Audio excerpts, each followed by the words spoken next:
They're actually talking about the Third World War, World War III. The Bible calls it Armageddon.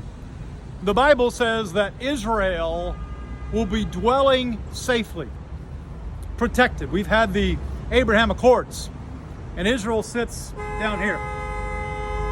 Ezekiel chapter 38 and 39 tell us that from the north, from the uttermost north, Gog and Magog will descend in the last days, in the latter days. God will put hooks in the jaw and pull them down, Gog and Magog, into Israel. Now, the Ukraine sits between Jerusalem and Moscow.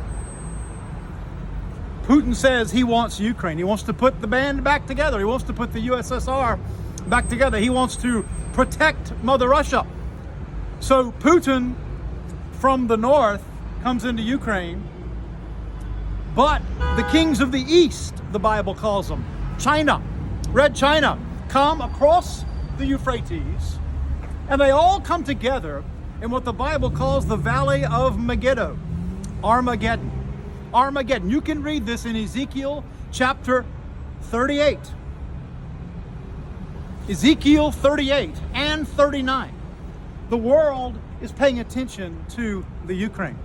The Ukraine matters. And look, this is not a civil war with Russia and the Soviet Union. No, the Ukraine broke off. The Ukraine is a democracy. The Ukraine is a republic. They're an ally of the United States. We need to fight for the freedom of the Ukraine and the liberty of the... We cannot allow madmen and monsters like Putin to just run roughshod and take independent nations.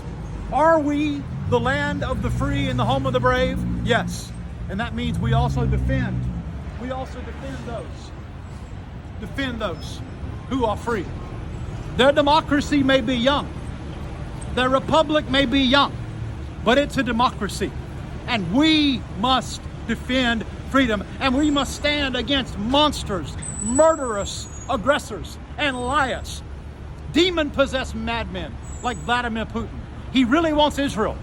He really wants Israel. This is a step in the direction. It is a diversion. He wants Israel. He wants Israel. World War III will center around Israel, and we must defend Israel at all costs. I love you from the Ukraine Embassy. This is Evangelist Mike Dyal.